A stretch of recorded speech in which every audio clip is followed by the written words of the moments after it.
master plan for the historic Kennewick Waterfront. Today, we're going to walk through briefly some of the elements of the plan and some of the tools that are online to help you folks provide some comments back to the port and eventually to our port commissioners on what you'd like to see happen on the port's properties down on the historic Kennewick waterfront area. Today we have the port's team helping us, the Makers Architectural and Design firm. I'm sure I butchered their name. And we have three folks with Makers here today to help us through that process. And I, now introducing myself at the tail end, Larry Peterson, the Director of Planning and Development for the Port of Kennewick. I will now hand the microphone and the reins over to the Makers team. Thank you so much, Larry. Much appreciated. My name is Beth Batchelder, and I am joined today by Julie Bassick and Erica Bush, who will be speaking in a little bit here. So welcome to our final open house presentation on the Port of Kennewick's Historic Waterfront District Master Plan. So the original Clover Island Master Plan was done in 2005. And since then, as I'm sure a lot of you know, the area has gone through a lot of changes, including the port's acquisition of some property along Columbia Drive. And this project seeks to incorporate that property and create a district plan that really creates a vision for development for the next 15 to 20 years that meets the port and the community's objectives. So for today, the plan is to look back a little bit and at the feedback that we received from you all from phase 2. We're also going to be reviewing the draft recommendations for this plan, as well as walking you through the online tools that you can provide feedback on for this plan. And throughout this presentation, if you have any questions, please feel free to either put them in the chat function or just interrupt us, and we'll be able to answer those questions for you.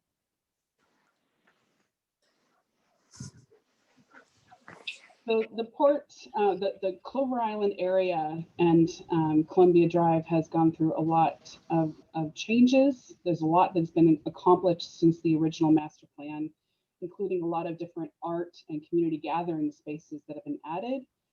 A lot of different trails have been added to the area as well, including along the Ford shoreline on Clover Island.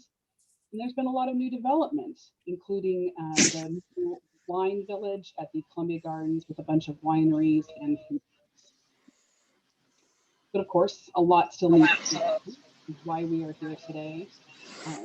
There's been a lot of feedback and interest for us to be creating a really connected network throughout the district. Also, if there's interest in activating the different parcels that the port owns with a bunch of amenities and things to do, really just creating a more engaging area for the community.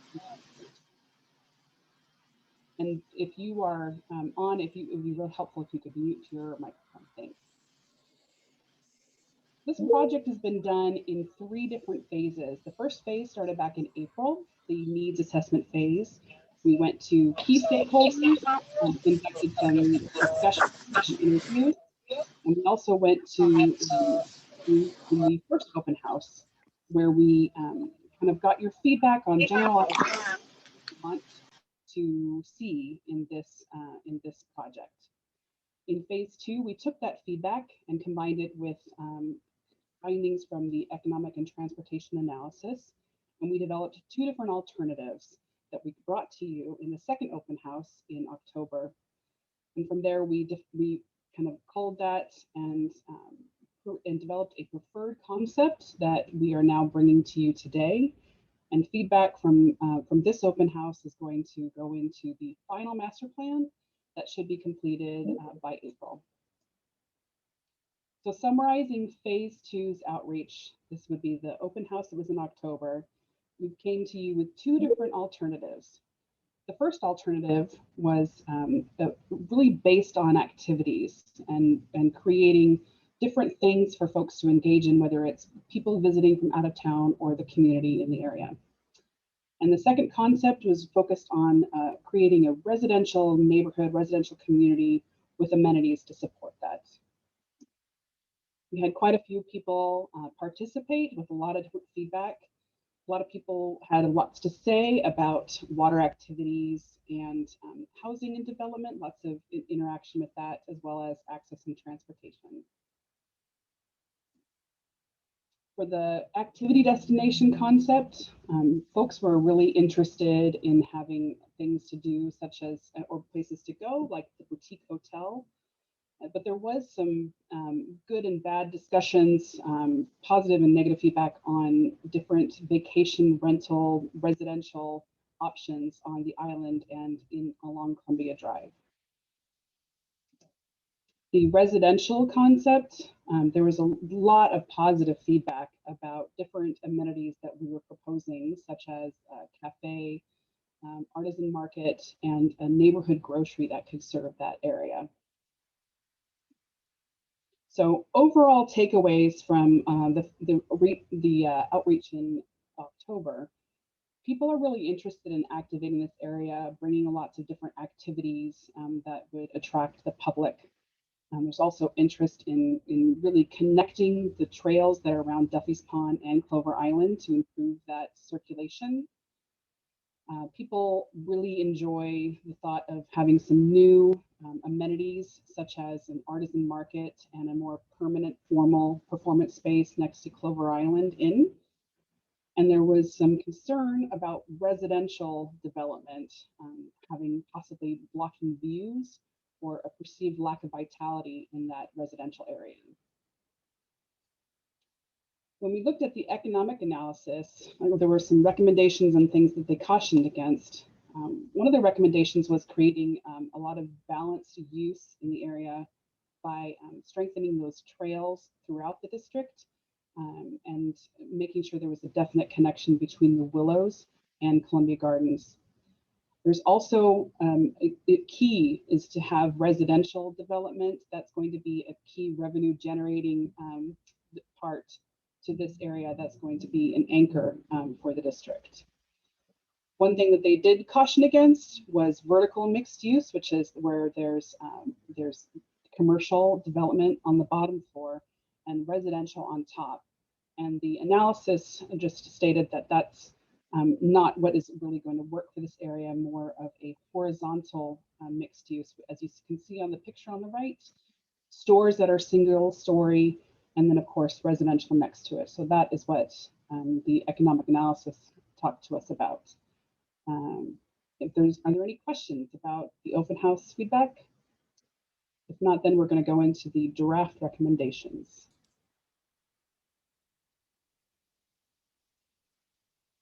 All right, take it away, Erica. Thank you, Beth.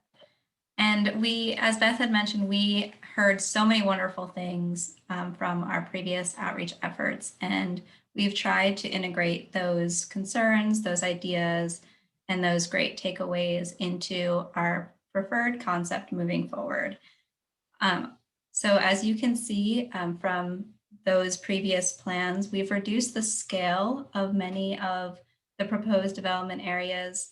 And we think that we are more in line with the community's vision for this space and how folks would like to see this area fit into a more cohesive play with its context. So there's sort of an approach that we've discussed about how we think developing and the movement of development across this district makes a lot of sense. And that is demonstrated in this graphic by those little stars or kind of bubble ideas, being that the development along, for example, Clover Island would exist in these key sort of core areas and then spread that energy throughout the island. Similar in the Columbia Drive area of the district, that Columbia Gardens and the development that's happening around the wine village there is really unique, wonderful, and people absolutely love it. And we see it as a catalyst to expand that energy and draw it out to the extents of the port properties to the east and the west. And then overall, you know, wanting to make sure that this concept really connects. And so the balance of these spaces is something that we are really driving home here, both the idea of public enjoyment, but also revenue producing uses across the site, so that both folks come here to experience and enjoy the space, but we're also creating revenue for the port that they can put back into the site and serve the community to the extent possible. So the preferred concept focuses greatly on investing in the activation of public spaces and a strong circulation network, and really identifying these 6 core areas that are all within walking distance to one another and support an overall vibrancy across the district. So I'm going to walk briefly through some of these key areas. From Clover Island West, which is what you all know of, being anchored by the lighthouse. We heard over and over that this has been a huge amenity for the community and that they want to further celebrate it, that they see it as a natural gathering space. And so we have identified this area to really host the community's celebrations, their coming together of events, and to just have a shared space where it is a reflection of the community. So right now we're proposing a covered space that could host many of these celebrations. And then as time goes on, to be able to further expand the development to possibly offer hotel or additional retail that could support that event space.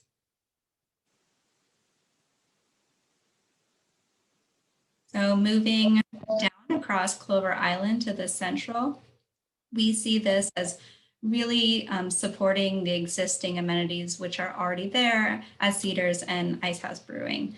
So folks love those 2 environments. They love eating outside. They love having the water and that unique cultural sort of exchange of water life and boating and being able to eat there. So we really think that should just continue in that pathway to bring more restaurants, more outdoor eating, and work very much in coincidence with the improvements along the water's edge that are online and are going to be further developed to make sure that there's a strong connection between those outdoor eateries and the new improved ecological habitat along the water's edge. And then at the last point in Clover Island off to the east, there's been numerous expressed continuation of ideas that were actually previously brought up in past plans from the previous master plan that Makers had completed and others that note the sort of beauty of the view out to the bridge is something that should be catalyzed on, as well as the amazing culture that you already have in your community of utilizing that area for performances. So as Beth mentioned, formalizing that space and really making it more accessible to a wider number of entertainers so that more can happen consistently throughout the year in that site. We also see it being critical to further connect the trail around that edge of Clover Island so that there's a continuous loop connecting all of Clover Island. Moving into the Columbia Drive portion of the district, working our way again from west to east, we felt after analysis and talking to folks that this site is really critical in revenue generation to support the rest of the project. And it's also the most ideal location for medium scale residential. Given the scale and sort of the picturesque park-like setting, we really felt that a development could be placed here that would be well integrated into the rest of the site, that would feel very park-like, have great views towards the water, and still be very porous, allowing for the community to still use the space, move in and throughout it, and provide a new and unique residential setting. So the Central Columbia Drive, as we're calling it, is really, again, building off of the amazing amenity that Columbia Gardens is today. We, as Beth mentioned, heard very strongly that folks are very supportive of having more local artisanal space here. So we feel that it's economically viable, and the community supports the development of an open air retail that builds on the brewery and sort of wine culture here, and supports having more of a outdoor retail environment that's very unique to this district. And I think that uniqueness is really critical here. It's very unlike any other commercial setting in Kennewick, and we think that that can be further expanded on in a low-cost manner. We also explored the option of partnering with Kiwanis on a children's play space in this area that would be sort of nestled within the retail environment, so that it was protected from Columbia Drive and had an all ages amenity space within the site. And then last, along Columbia Drive in the eastern portion, we feel that in response to community feedback, leveraging this location as a park-like setting, integrating it with the extension of the Duffy's Pond Trail, and creating more of a vegetated buffer between 397 and this site will be really critical for its future use. So we feel that there's sort of two approaches to this space: activating it in the short term and really developing that buffer's edge so that it feels more included within the district. And then in the longer term, utilizing it more as a mixed use environment that is stronger connected to the rest of the district. And then of course, the possible future development of acquiring adjacent parcels would strongly support this site and help integrate it with Columbia Gardens and those peripheral parcels. So district-wide, there are some amenities and features that we think are really critical to bringing this all together. Activating spaces and supporting the economic sort of drivers of the district is going to be really critical. And a large part of that is completing this network of connectivity. So completing the trails around Clover Island and Duffy's Pond, which would enhance safety and make the visitors to the site feel that they're in a connected and integrated space. We see wayfinding and lighting and sort of perimeter features as being very useful in that. So as you can see in the images to the right, really shielding some of the private uses along the district and making it more lit, more inviting, and feel safer to folks throughout the day, and also giving greater privacy to those that are adjacent to the site. We also feel that creating a unique district identity will be really critical.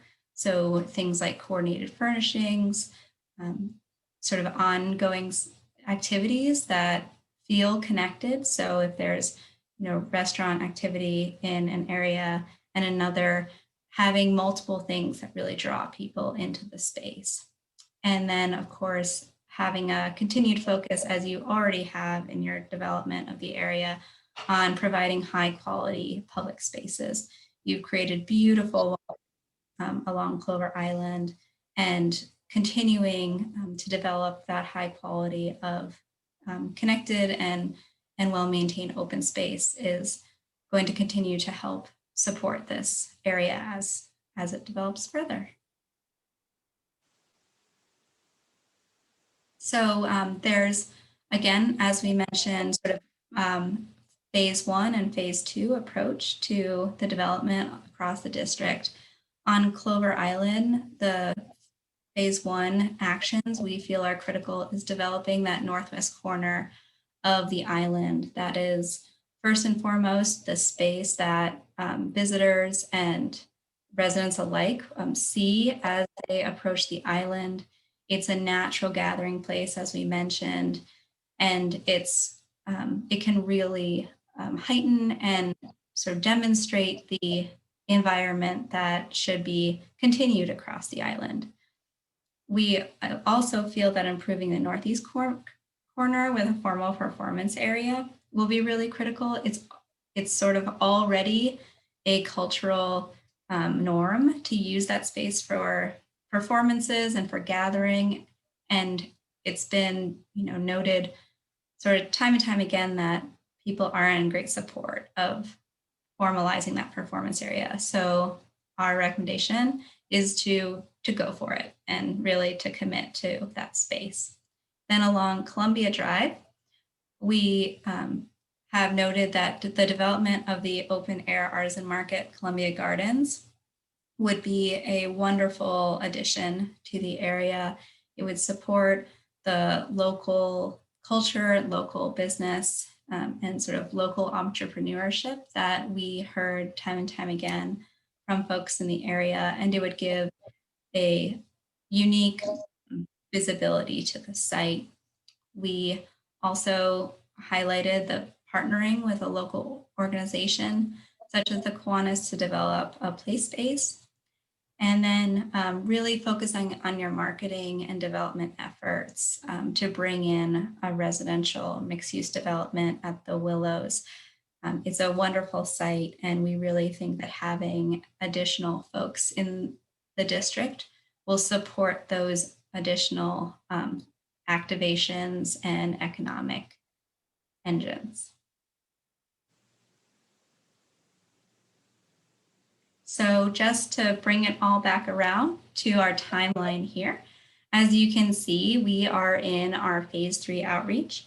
So this is the sort of last push of outreach to make sure that we have heard the community correctly, that we are headed in the right trajectory before we finalize and really hand over a plan to be implemented. And so that's what's happening right now. As you can see, in early February, there will be a draft plan review at the end of this month, early March.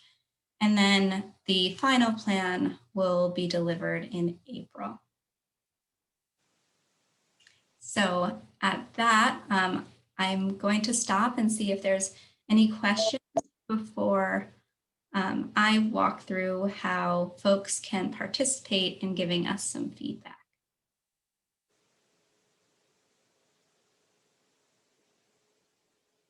Everyone's comfortable. Okay, so again, the project website, which I believe most of you, if not all, have seen and explored. If you have any questions or comments after today, you can always reach out to myself. I am Erica. That's my email. You can also reach out to Beth, who is also obviously one of the leaders on the project. Her email is there as well. We are happy to answer any questions and are excited to have you engaged in this process. So with that, I'm going to walk through where you can give us some input.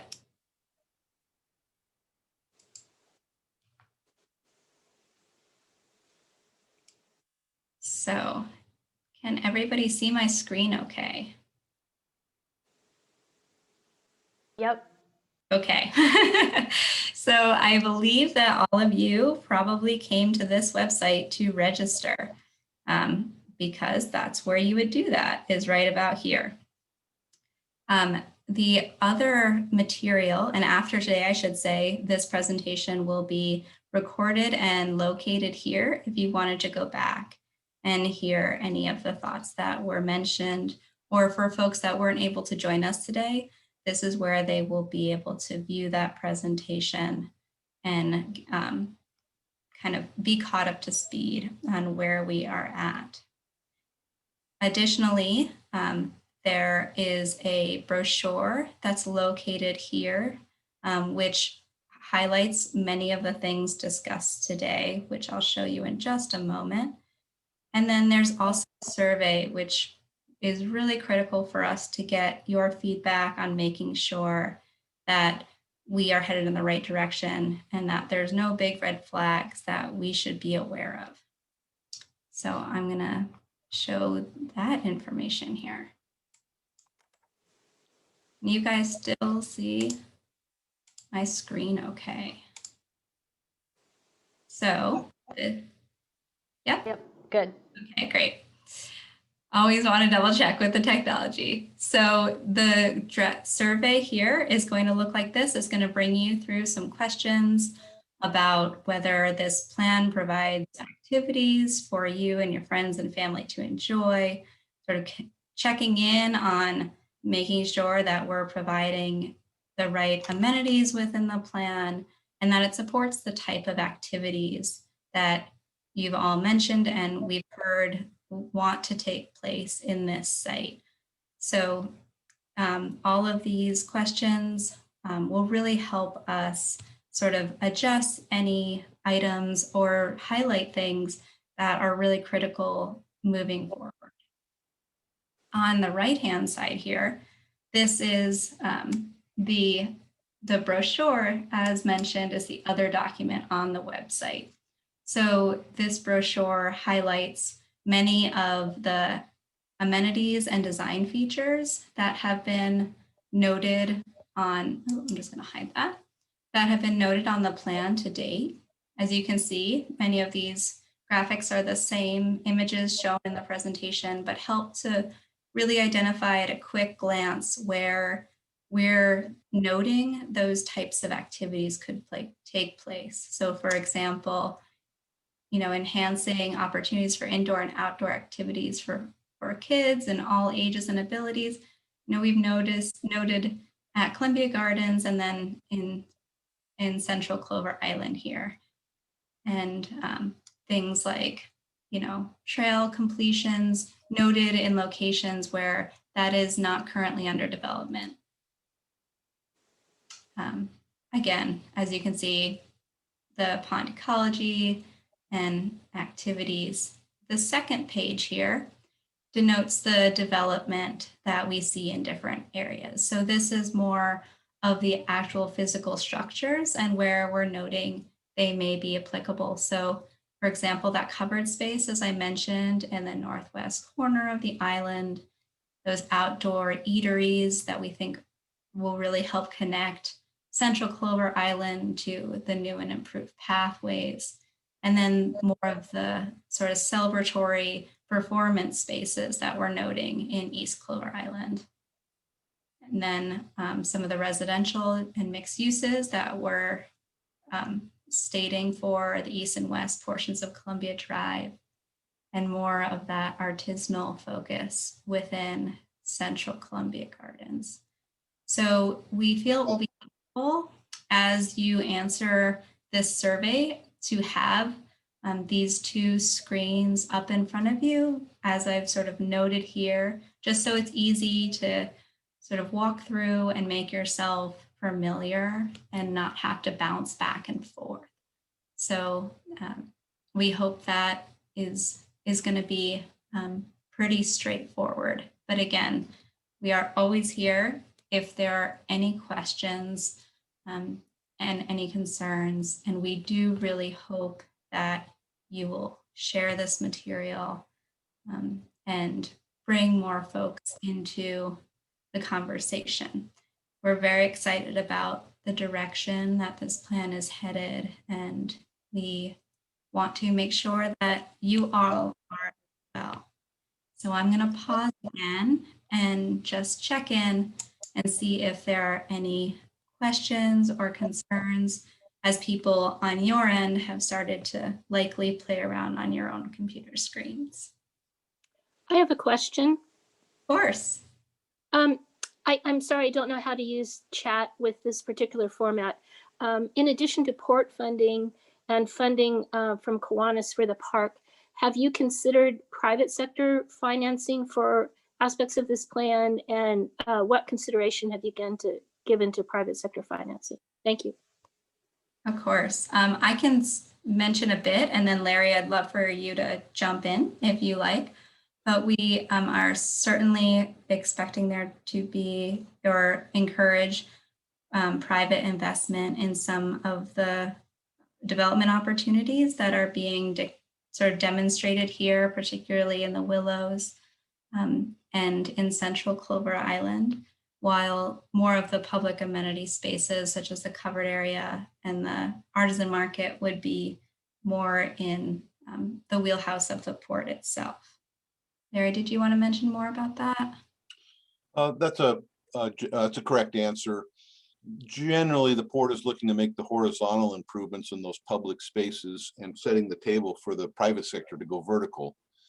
If the private sector was willing to step up and make some of these public space improvements, the port would be very receptive to that.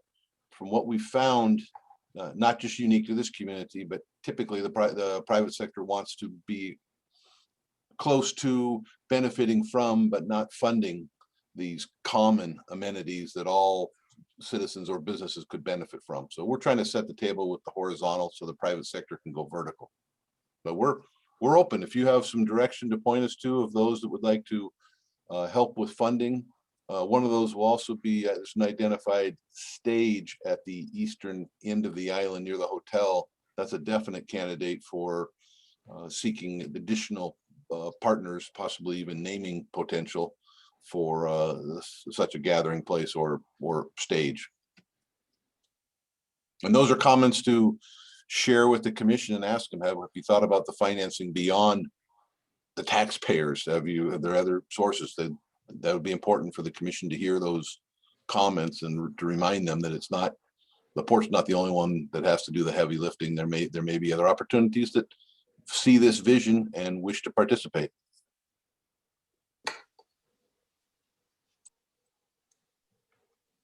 All right, thank you, Larry. Are there other questions regarding sort of the direction and efforts underway?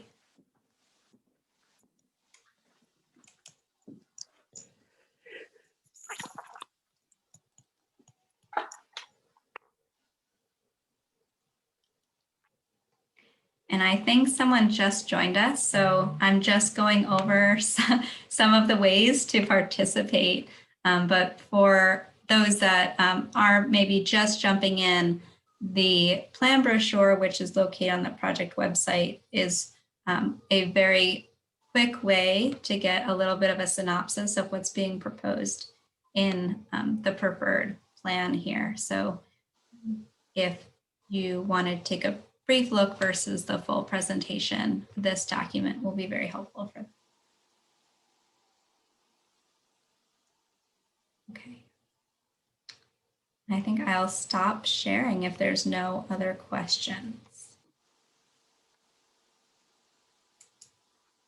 Okay. Well, I know everyone is very, very busy these days. So we are, no harm, no foul if we step out of here a little early, but I want to say this is an incredible project. The opportunity here is absolutely boundless, and it's been wonderful working on it. You guys have an incredible community and a really unique asset here. So we are honored to have helped facilitate this conversation through these challenging times. It's been a lot of fun on our end. And as the wrap up from the port, I'd just like to thank the community. Makers has done a very good job of reaching out to the community and using new tools during this time of pandemic. But the citizen response, the community input that received, we're planning with the community and not for the community. And it was exciting to see the comments received from the public. Not every comment was positive and everything you've done so far is great. We need to hear those because we're trying to plan with the community and not for the community. So what would you like to see? And it was refreshing to hear there are so many in the community that felt that Clover Island was special or had the potential to be something that it's not, or something the community doesn't currently have. So many liked what they saw already, and others saw the potential of what it could be. So you are correct, it is a unique property. Try to find a 17-acre island in the middle of a metropolitan area, in the middle of a river that can mass transportation opportunities and hospitality, and the opportunity doesn't exist most anywhere else. So we're blessed. So we thank the citizens for checking in with us today. Those that are viewing this video during the rest of the week during the open house, we look forward to your comments and the timeline. We'll be bringing this back to your elected officials, the port commissioners, in the next 45 to 60 days for their contemplation and potential consideration and approval. Port of Kennewick, thanks you for your time. Thank you, guys.